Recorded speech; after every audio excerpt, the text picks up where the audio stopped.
Hey everyone, welcome back Tech Monetize Official. Today we're diving into the new iPhone 16e and comparing it to the regular iPhone 16.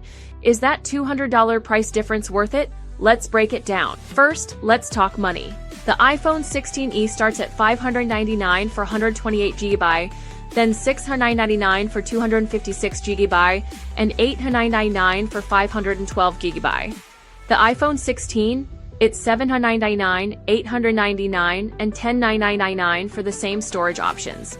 So straight up, the 16e is cheaper. Design-wise, they're pretty similar.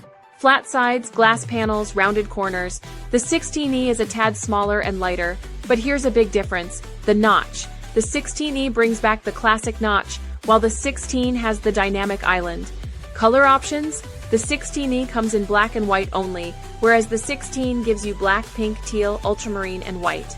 Both are IP68 water and dust resistant and have aluminum frames. The 16 has a newer ceramic shield on the front, which should be more durable. Both phones have a 6.1-inch Super Retina XDR OLED display, but the 16 is brighter. The 16e's screen has a brightness of 800 nits, while the 16 has 1000 nits of brightness. Under the hood, both have the A18 processor, but the 16e has a slightly less powerful GPU. The 16 has a 5-core GPU, but the 16e has a 4-core GPU. Early reports suggest both have 8GB of RAM. Both run iOS 18 with Apple Intelligence, so you get all the cool AI features on both. Connectivity is where things get interesting. The 16e is the first with Apple's own C1 modem, which they say is super power efficient. The 16e only supports low and mid-band 5G, not the super fast mmWave 5G that the 16 has.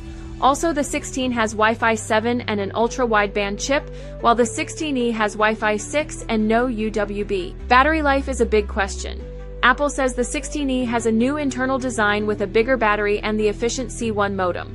They're estimating up to 26 hours of video playback, which would be amazing. Charging is another key difference. The 16e only supports standard key wireless charging at 7.5W and doesn't work with MagSafe.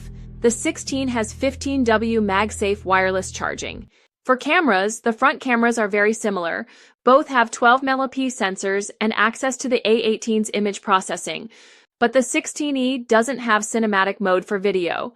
On the back, the 16e has a single 48MP camera, while the 16 has a 48MP main camera and a 12MP ultra-wide. The 16 can also shoot macro photos and spatial videos, which the 16e can't do. The 16 also has more advanced video features like cinematic mode, action mode, and macro video. So who is each phone for? If you want the cheapest way to get into the iPhone world and use Apple Intelligence, the 16e is a good choice. If you don't mind the notch and just want the basics, the 16e will work great.